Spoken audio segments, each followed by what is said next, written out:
tanya aja ya. Kira-kira Mbak Ana ada masalah apa datang ke sini lagi? Kemarin itu permasalahannya masih ganjel, Bu.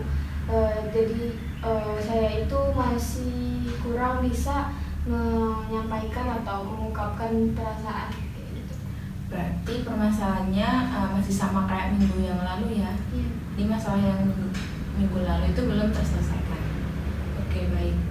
Seperti biasanya dalam konseling kali ini, kira-kira Mbak Ana mau konseling berapa menit? 15 menit mungkin. Oke, 15 menit. Jadi Mbak Ana bisa langsung menceritakan aja perasaan yang kayak gimana yang Mbak Ana sulit diungkapkan.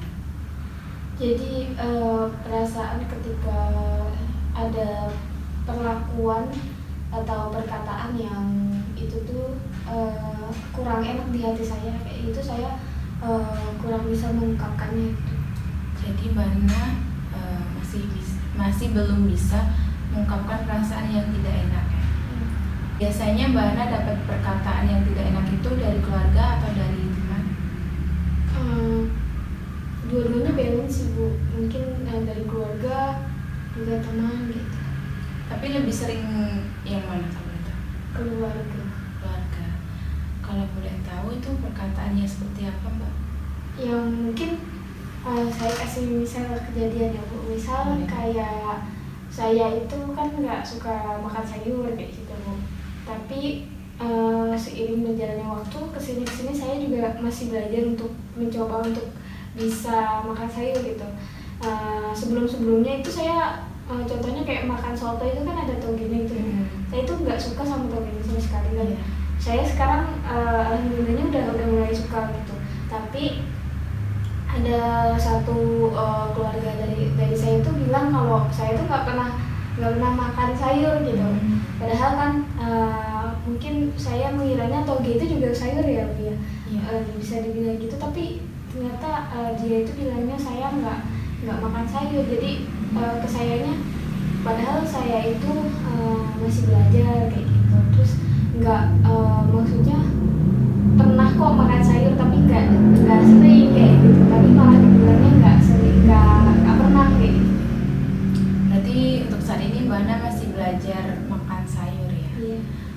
Mbak Ana berarti sampai saat ini belum berani mengungkapkan perasaan yang tidak enak itu kepada saudara Mbak Ana, keluarga Mbak Ana yang bilang itu?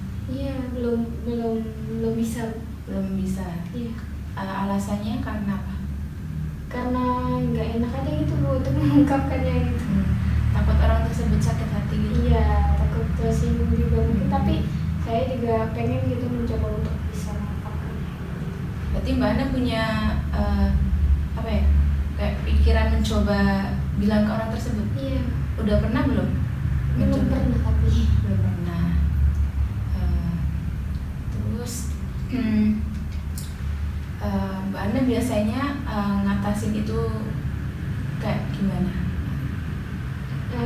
Dalam situasi itu ya, Bu, saya biasanya mendem sendiri.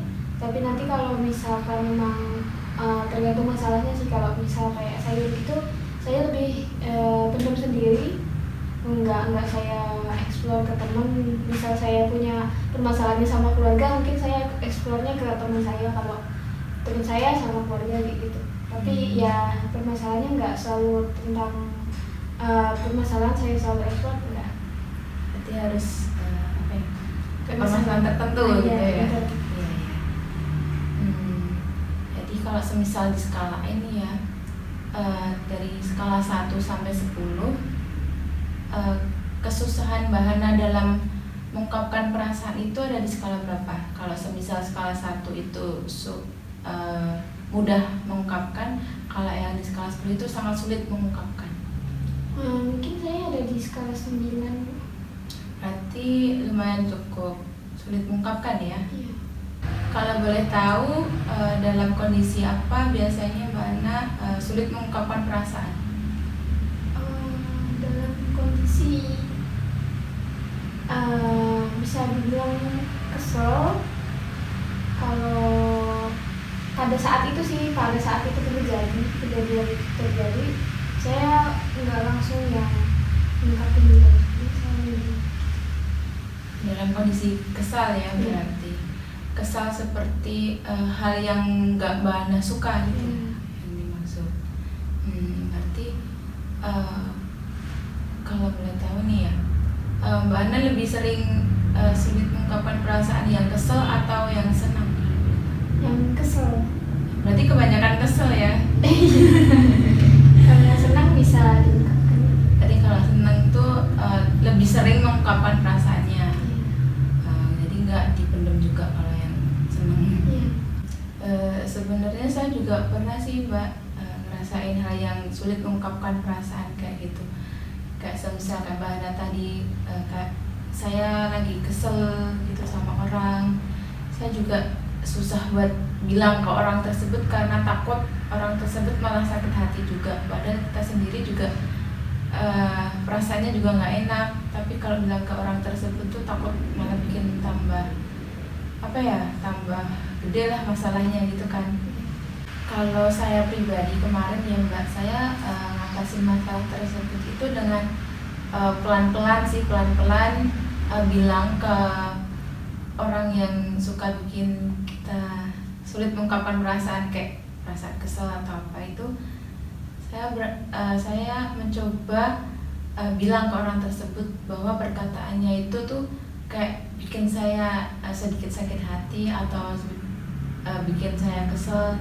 Saya pelan-pelan mencoba bilang ke orang tersebut, karena kalau lama-kelamaan kita nggak bilang ke orang tersebut tuh kayak apa ya intinya, kayak ya semena-mena, terus dia juga bakalan ngatain kita terus gitu kan ya. Jadi saya berani nggak berani ya harus itu bilang ke orang tersebut, dan akhirnya saya bisa bilang ke orang tersebut bahwa perkataan dia kepada saya ini bikin nggak enak hati gitu, dan akhirnya orang tersebut udah nggak pernah ngatain kepada saya gitu. Dan alhamdulillahnya sekarang setiap ada orang yang bikin saya nggak enak hati, saya berani ngungkapin bahwa perkataannya itu nggak enak gitu. Mungkin Mbak Ana bisa mencoba seperti itu, pelan-pelan aja, nggak usah langsung to the point atau apa. Pelan-pelan Mbak beraniin diri, walaupun nggak berani tapi pelan-pelan aja lah intinya gitu. Mungkin nanti di step selanjutnya saya akan mencoba yang Ibu sarankan. Iya, pelan-pelan aja ya Mbak, jangan langsung itu, takutnya nanti malah orangnya juga tambah menjadi-jadi ya. Oke Mbak Ana, mungkin pertemuan kali ini bisa kita cukupkan atau masih ada tambahan lagi dari Mbak Ana? Sepertinya untuk sesi kali ini cukup. Sudah cukup. Oke, nanti Mbak Ana bisa sharing-sharing ke saya kalau misal Mbak Ana ada perubahan gitu. Langsung hubungi saya aja, tidak apa-apa. Baik Bu. Oke. Terima kasih banyak Bu. Sama-sama Mbak Ana, sampai jumpa kembali.